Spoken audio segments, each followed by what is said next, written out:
The Dodgers season offered a fascinating case study in patience, adjustment, and raw talent, and no player embodied that more than Roki Sasaki. From the moment he stepped onto a major league mound, the conversation around him was intense, layered, and often unfairly rushed.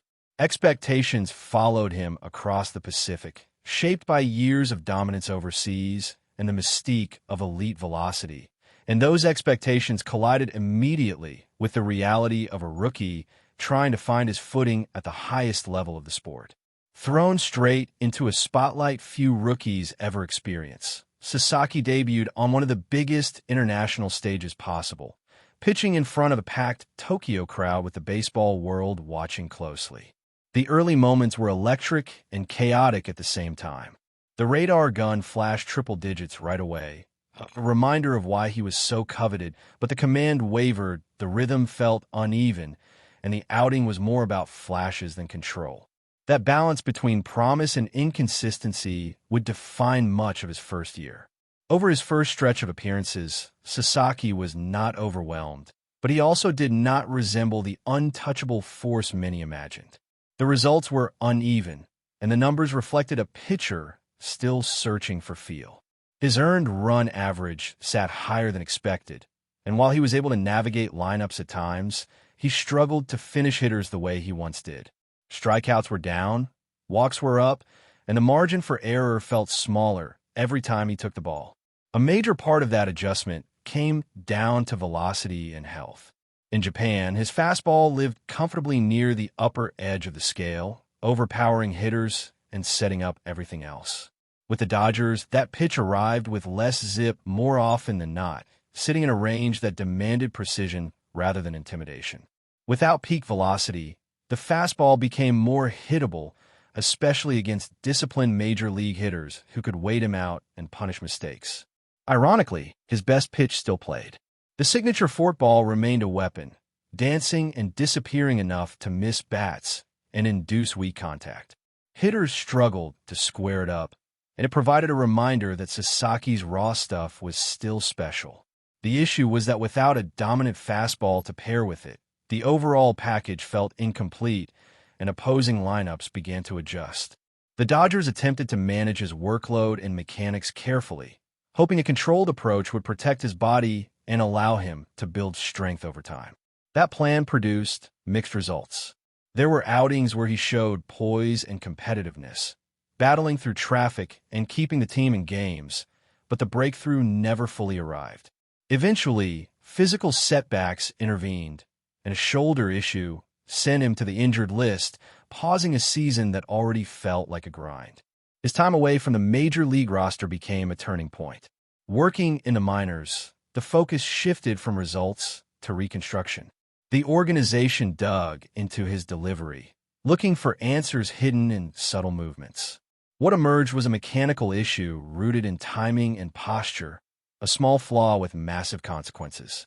By rotating too early, he was bleeding energy before release, costing himself significant velocity and consistency. The adjustments were not instant, and the early returns were uneven. Still, there were glimpses of the pitcher everyone remembered. As he refined his lower half and stabilized his delivery, the ball began to jump again. More importantly, his confidence followed. The cues became simpler, the motion cleaner, and the intent clearer every time he stepped on the mound. Rather than forcing him back into the rotation, the Dodgers found a new path. The bullpen offered a way to simplify his role and let his best traits shine. In shorter bursts, the fastball played up, the forkball became devastating, and the pressure of pacing himself disappeared. When he returned late in the season, the version of Sasaki on the mound looked sharper, more aggressive, and far more assured. Opposing hitters noticed immediately. The swings were later, the contact weaker, and the presence different. He carried himself with an edge that had been missing earlier, attacking the zone and trusting his stuff. In high-leverage situations, he delivered clean innings and showed an ability to handle the moment, something that cannot be taught. That evolution reached its peak in the postseason, where his role grew with each successful appearance. Used carefully but decisively, he delivered scoreless outings and neutralized dangerous hitters with a simple, devastating plan built around two elite pitches. The stat lines were impressive, but the real takeaway was how comfortable he looked competing on the biggest stage. Fatigue eventually surfaced, as it often does in a long season, and there were moments of vulnerability. Still, even those moments fit the larger picture of a rookie year defined by learning rather than dominance. For every misstep, there was a response. For every setback, an adjustment followed. By the end of the season, Sasaki's rookie campaign no longer felt like a disappointment or a failure. It felt like a foundation. He proved he could survive adversity, adapt his game, and contribute meaningfully to a winning team. With youth on his side and a clearer understanding of his mechanics, the next phase of his career points toward refinement rather than reinvention, and the Dodgers now know they have a pitcher capable of evolving, enduring, and eventually thriving at the highest level. While Roki Sasaki's personal journey unfolded on the mound, the broader Dodgers' season continued to swirl with storylines that underscored how baseball narratives rarely move in straight lines. One of the most talked about moments from the previous year still cast a long shadow, reminding everyone how a single swing can ripple far beyond the field and into unexpected territory. Shohei Ohtani's historic achievement of reaching the 50-home run and 50 stolen base mark had already been cemented in the record books, but the aftermath of that milestone took on a life of its own. That iconic home run landed in chaos, not celebration. In the stands, bodies converged, hands reached, and order dissolved in a split second, transforming a historic souvenir into the center of a prolonged dispute. What followed was not about baseball skill or strategy, but about ownership, value, and the strange intersection where sports history meets legal maneuvering. Even as seasons changed and new games were played, the issue lingered, moving slowly and methodically, detached from the urgency that defines action on the field. What made the situation unusual was the clarity surrounding the object itself. The ball was no longer missing or disputed in terms of location. It existed, preserved, and accounted for, already removed from the emotional chaos of the moment it was hit. The real battle shifted to what that object represented in financial terms, turning a symbol of athletic greatness into a focal point for competing claims. Meanwhile, the physical artifact continued its quiet existence, displayed and admired, regardless of how the dispute would eventually resolve. For the Dodgers, this lingering subplot existed alongside a season defined by resilience and adaptation. The roster faced injuries, role changes, and internal recalibration, forcing the team to constantly adjust expectations. The bullpen, in particular, became a nightly test of nerves, with leads feeling less secure than in years past. In that environment, the emergence of Sasaki as a late-season weapon took on even greater importance, offering stability when it was desperately needed. The contrast between the uncertainty surrounding the bullpen and the confidence Sasaki displayed in short bursts was striking. Earlier in the year, he carried the weight of potential, constantly measured against a version of himself that existed more in memory than reality. Later, freed from those comparisons, he pitched with intent rather than hesitation. Each appearance felt purposeful, as though the lessons of the long season had finally settled into muscle memory. His role in October was never meant to be glamorous at first. It was born out of necessity, shaped by matchups and trust earned inning by inning. Yet those moments revealed something deeper about his makeup. He did not shy away from pressure, nor did he seem overwhelmed by the stakes. Instead, he simplified the game, attacking hitters with conviction and letting his natural ability do the rest. That simplicity became his greatest strength. With fewer pitches to worry about and less emphasis on pacing, his delivery looked freer. The fastball regained life, the forkball became a finishing move, and hitters were left guessing. It was a reminder that development is rarely linear, especially for young pitchers adjusting to a new league, new ball, and new expectations. Even so, the grind of the postseason tested those limits. Fatigue crept in, mechanics loosened, and there were moments when command faltered. Those instances did not erase what he had accomplished, but they served as a reminder that durability and consistency are built over time, not demanded instantly. For a pitcher barely into his mid-20s, those lessons may prove more valuable than any single dominant outing. Looking ahead, the organization faces decisions shaped by what they learned this year. Sasaki's future likely points back toward the rotation, armed with a better understanding of his body and delivery. Whether he expands his arsenal or refines what already works, the emphasis will be on sustainability rather than spectacle. The flashes of brilliance have already shown what is possible when everything aligns. At the same time, the Dodgers as a whole continue to operate in a landscape where expectations never fade. Every season brings new pressure, new scrutiny, and new narratives waiting to form. Historic feats, unexpected setbacks, and personal reinventions all coexist, creating a tapestry that defines the modern era of the franchise. As one story slowly inches forward off the field and another accelerates on it, the common thread remains the same.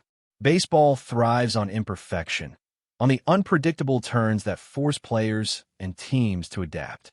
Whether it is a young pitcher redefining himself after adversity or a historic moment echoing long after the final out, the season leaves behind questions, lessons, and unfinished conversations that continue to shape what comes next, especially as the focus begins to shift toward how these experiences will influence decisions, preparation, and expectations moving into the following year, with every adjustment carrying the weight of everything that has already happened.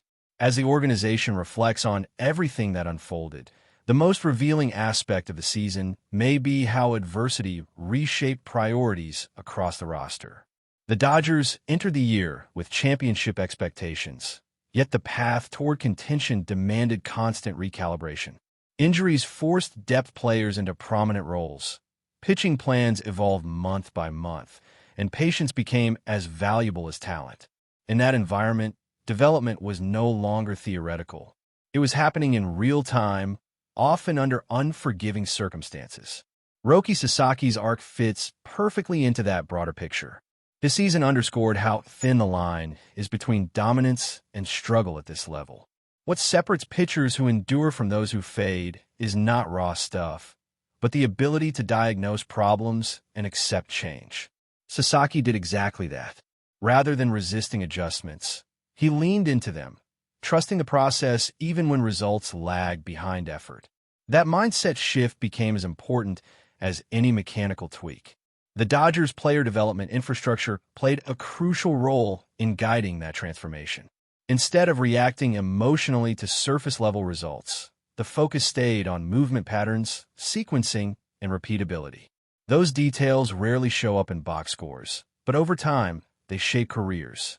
For Sasaki, the emphasis on lower body efficiency and timing allowed him to rediscover velocity without forcing it, restoring balance to his delivery and confidence to his approach. Confidence, once regained, changed everything. His body language sharpened, his tempo quickened, and hitters no longer dictated at-bats. Even when facing traffic, he showed a willingness to challenge rather than nibble. That aggressiveness translated into cleaner innings and a growing sense of inevitability when he took the mound late in games. Teammates fed off that energy and trust followed naturally. Beyond individual growth, the season highlighted how fragile bullpen roles can be. What begins as a defined hierarchy often dissolves under the pressure of consecutive high-leverage games. Flexibility became essential, and the Dodgers were forced to evaluate effectiveness on a nightly basis rather than relying on reputation. In that chaos, Sasaki's emergence offered clarity. He did not need labels or titles. He simply needed the ball in moments that mattered. The postseason amplified those lessons. Every pitch carried weight, every decision was magnified, and there was no hiding fatigue or flaws. Sasaki experienced both extremes, delivering dominant outings and showing signs of wear. Those moments were not contradictions. They were reminders of how steep the learning curve remains, especially for someone adapting to a different pitching cadence and workload than he had known before. But before we move forward, don't forget to join our channel and give this video a like. Your support helps us keep delivering the latest news about the Los Angeles Dodgers. We'd love to hear your thoughts on news, so drop a comment below. Total surprise has taken over the baseball world, and few inside the industry claim they saw this coming. According to growing chatter circulating among executives, agents, and television insiders, the Los Angeles Dodgers may have quietly secured agreements with two major stars in what could become one of the most shocking roster developments of the season. While the organization remains publicly silent, multiple sources close to the situation suggest that paperwork has already been finalized, with ESPN reportedly acknowledging the movement behind the scenes, adding fuel to an already explosive rumor. What makes the situation even more intriguing is the level of discretion surrounding the alleged signings. There has been no celebratory announcement, no press conference, and no social media hints from the players involved. Instead, the information has surfaced through whispers in clubhouses and production meetings, where analysts are said to be preparing for a major reveal. The Dodgers, long known for their aggressive approach and financial muscle, are once again being portrayed as a franchise willing to strike decisively when opportunity appears. Speculation about the identities of the two stars has only intensified. Some believe at least one of them is a proven postseason performer, while the other could represent a long-term cornerstone with global appeal. If confirmed, the moves would dramatically alter expectations around the team and potentially reshape the balance of power across the league. Rival front offices are reportedly scrambling to understand how such deals could have been executed without earlier leaks. For now, fans are left to read between the lines. The lack of official confirmation has not slowed the rumor. Instead, it has amplified it. In an era where information usually travels instantly, the silence feels deliberate, almost strategic. Whether this turns out to be one of the boldest coups in recent memory, or simply the most convincing speculation of the year, one thing is certain. All eyes are on Los Angeles, waiting for the moment when rumor finally turns into reality. That's all for this update.